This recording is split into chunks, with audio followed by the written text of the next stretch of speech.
Can Carla propose to take questions 2 to 5 together? I travelled to Helsinki last month, where I had bilateral meetings with the President of Finland, Sauli Niinisto, and the Prime Minister of Finland, Juha Sipilä, on the 7th of November. Finland and Ireland are like-minded countries on many issues, and both bilateral meetings were very warm and constructive. In my meetings with Prime Minister Sipilä, we discussed a range of issues across the EU agenda, including Brexit, migration and economic issues, such as the multi-annual financial framework and economic and monetary union. We also look forward to Finland's upcoming presidency of the Council of Ministers in the second half of 2019. In my meeting with President Niinisto, I raised issues which included security and defence and external relations, including the EU's relations with Finland, an issue which is of particular concern for that country. In both my meetings, we also discussed bilateral relations between Finland and Ireland, which are excellent, and I agreed to continue to work on strengthening our strategic relationship. I also took the opportunity to thank both leaders for their solidarity throughout the Brexit negotiations. I also attended a networking event later in the day, hosted by our ambassador to Finland, where I met with Irish business, cultural and community reps. On the 11th of November, I travelled to Paris, where I represented Ireland at the Armistice Day commemorations. 84 heads of state and government gathered at the Arc de Triomphe to remember those who lost their lives or who were wounded in World War I. This is a solemn occasion and served as a stark reminder of the tragedy of war and the need to focus our efforts on working together at European and international level to ensure that history does not repeat itself.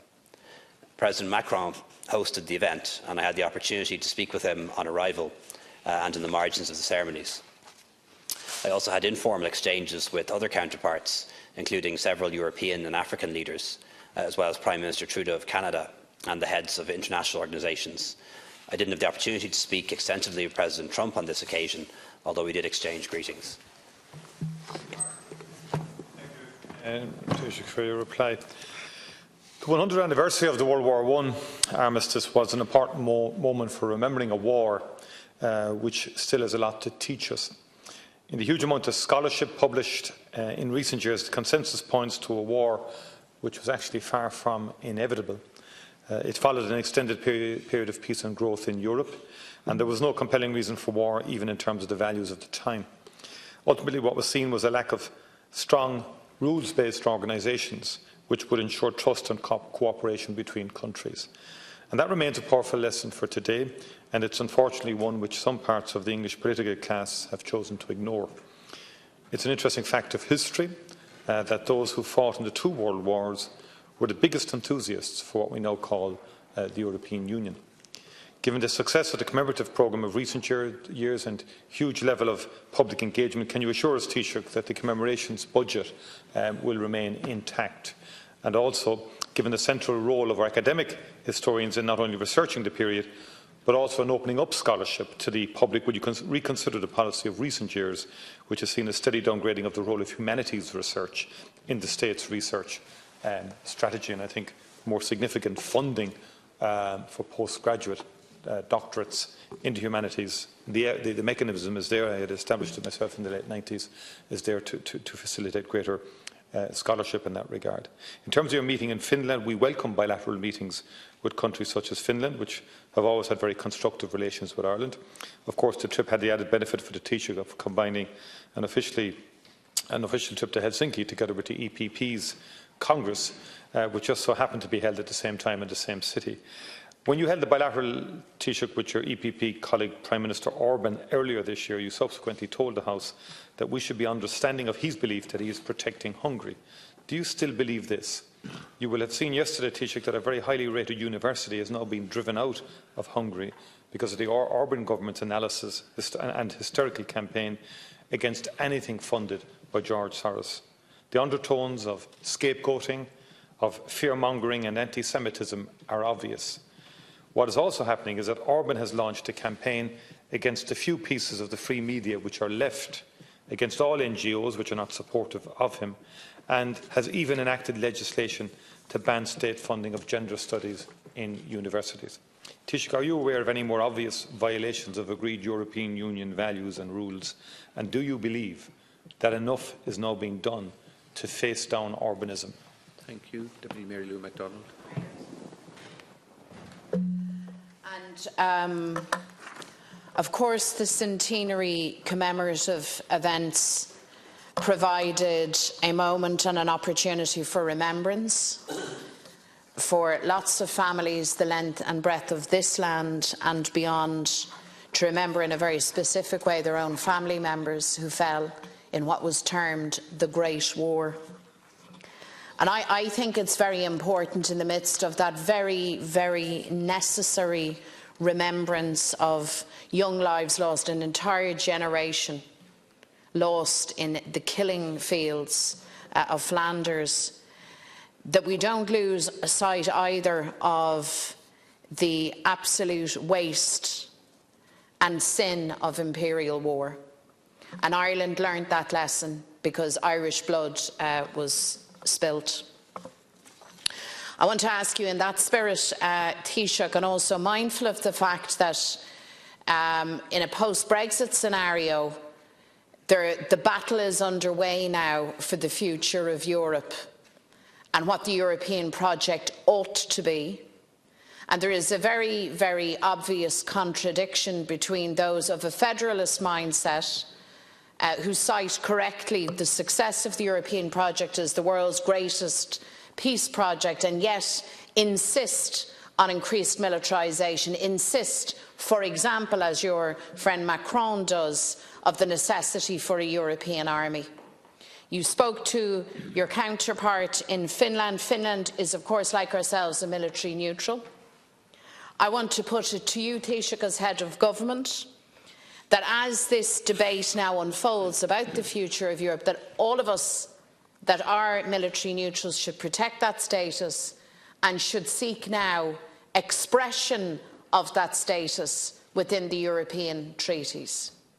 Structured cooperation, NATO, all of the ambitions of the militarists are codified and are found within the treaties. Why aren't we there? Why is our identity, our ambition and our very distinct tradition, our distinct belief in the European project, keeping faith actually with the peace mission, why are we not featured?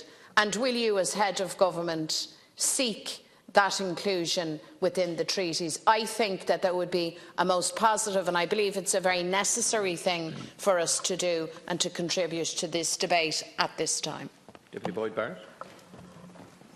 At the armistice event on November the 11th, Emmanuel Macron warned against the dangers of nationalism rising in Europe, and in particular he was referring to the dangers of the far right, and indeed we need to be very conscious of the dangers of the far right rising and the sort of political forces that gave us the horrors of the first part of the 20th century.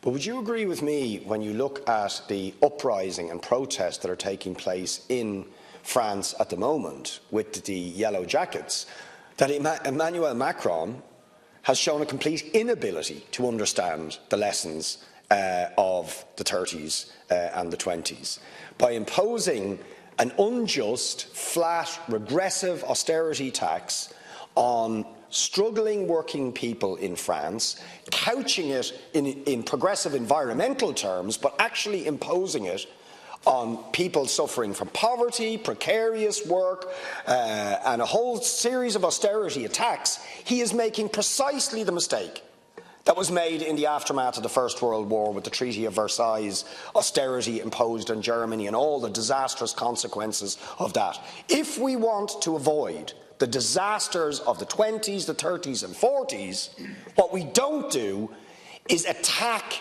ordinary people with aggressive, unjust taxes and austerity measures. And that, in fact, we should stand with the yellow jackets who are protesting and saying, we are not the ones who are responsible for the economic mess in France. We are not the ones who have threatened the environmental future of the planet, but it's actually the very wealthy. And this is the irony of what's going on in France. At the same time he imposes these fuel tax increases, he cut the wealth tax in France. So the wealthy are going to see an increase, a 6% increase in their income, while working people and the poor in France are being hammered under the so-called guise of an environmental tax. Macron has shown exactly the wrong way to avoid the disasters of the 30s and 20s, and we should learn the lessons here too. Deputy Burton. Thank you. The European Union was established really to end all wars on the continent of Europe, and in that it has been, with a number of exceptions, remarkably successful. And I think it's something that everybody who identifies with the European Union is very conscious of.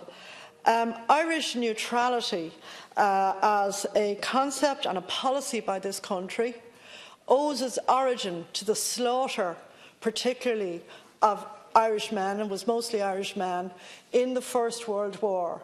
Those who signed up for a variety of reasons to fight, as some thought, for the freedom of small nations, and ended up being slaughtered on the battlefields over a 4-year period.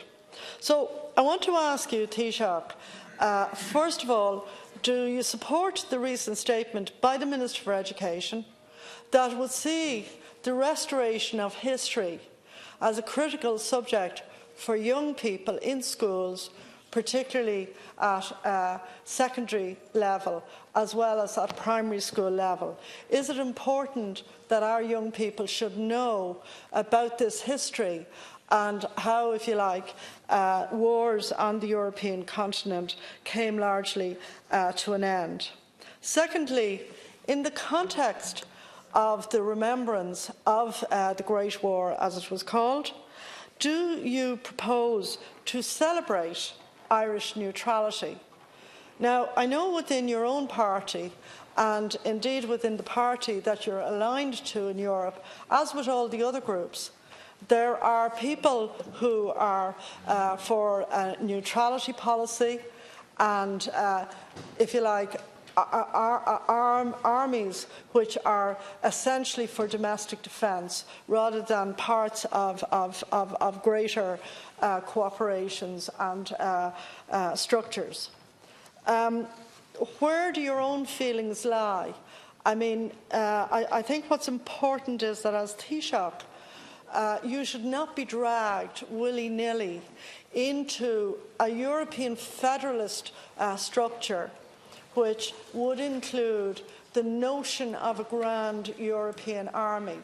Do you accept Irish neutrality? Do you believe that Irish neutrality should be expanded and developed? And as a small country, that it's a particularly appropriate position for Ireland and the other European neutrals to take? And in particular, do you acknowledge that in that context, the respect in which the Irish Defence Forces and other structures like the Gardaí are held internationally in terms of international peacekeeping is because we are recognised as a former colonial country which actually is neutral and which therefore is particularly suited to helping to keep the peace and enforce peace around the world. Taoiseach. Thanks very much. I think just to pick up an issue on World War I, or the Great War, which I think we'll all agree was a truly terrible war and caused great suffering, caused tens of millions of deaths, both soldiers and civilians, and its impact and the changes that followed therefrom still affect us today and still echo in the politics of today.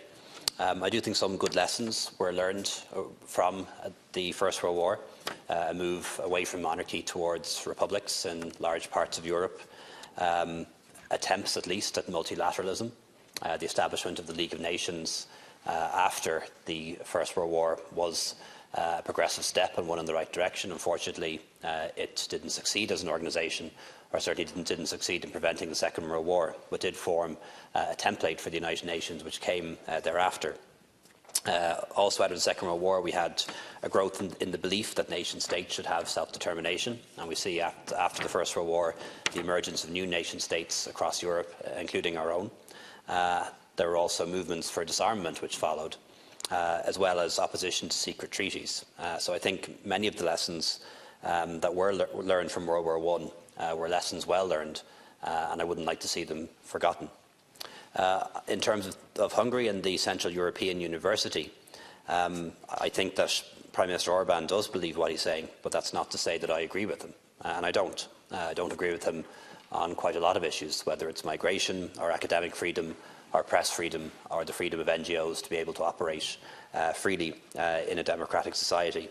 And I think the loss of the Central European University would be a loss to Budapest and a loss to Hungary. I understand that it may be going to Vienna, where it's being welcomed by one of my other EPP colleagues, Chancellor Kurz, and I think the CEU will be Vienna's gain and Budapest's loss.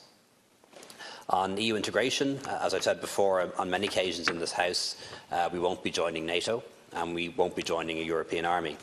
Irish neutrality, I believe, is an asset. As a country, we're a small country.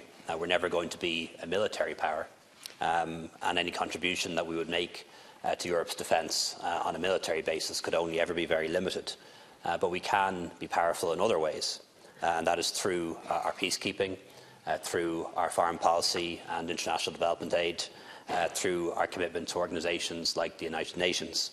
And I think the fact that Ireland is not a member of the military alliance is an advantage to us for the reasons that Deputy Burton articulated. When it comes to the United Nations, for example, there's a recognition that Ireland is a country that countries can identify with, particularly other island nations, particularly other nations that were colonised or were part of a larger nation. When it comes to peacekeeping operations, for example, the fact that we aren't part of a military alliance means we can go places that perhaps other people don't go or wouldn't be accepted.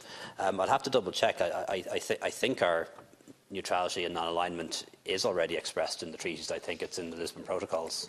I see a Foreign Minister for Foreign Affairs nodding, so I think it is already expressed in the treaties already. In terms of PESCO, I do support our participation in PESCO, and that was endorsed indeed by this House by a very large majority, and that means us participating in greater cooperation around security and defence with our European partners where we believe it makes sense to do so. And that could be in areas like peacekeeping, for example. We know that Ireland participates in an EU mission in Mali, which I think is an important contribution to us trying to stabilise that part of the world. The Irish Navy have participated in operations in the Mediterranean, particularly around the management of the migration issue on the central Mediterranean route. And I think we also need to cooperate on issues such as international terrorism, on cyber security, on other security threats that, quite frankly, no small country or even a big country would be able to deal with on their own. And that's why it makes sense for us to cooperate in a structured way on security issues, and that's what we intend to do. In terms of the Yellow Jackets protest in France, as deputies will be aware, these were very much spurred by opposition to increased taxes on fuel. And increasing taxes on fuel do have environmental benefits and do certainly have pollution benefits and health benefits. We know that diesel, for example, is a fuel that causes damage to people's health because of the SOx and NOx particles. So if a tax causes people to buy less of something or use less of something, in the same way as we tax cigarettes, for example, that can have environmental benefits and health benefits and reduce pollution. But I do think it is a lesson to us when it comes to considering how we're going to increase carbon tax over the next couple of years. And we can see the experience that France has had with increases in fuel taxes. We can see what happened in Australia, where it brought down a government and brought down prime ministers because of public opposition to increased taxes on petrol and diesel and other fuels. Thank you, Taoiseach. And perhaps we can see a model that works, that may work, which is the model that's being pursued in Canada, which is to bring in a carbon tax and a carbon price, but to rebate that to people in the form of tax credits or carbon dividends, so that essentially you bring in a carbon tax, but you give the money back to people in another way, and that allows, I think, people to understand that it's not an attempt to take money out of their pockets. It's an attempt to change behaviour. Yeah, we need to go to question 6. Sure.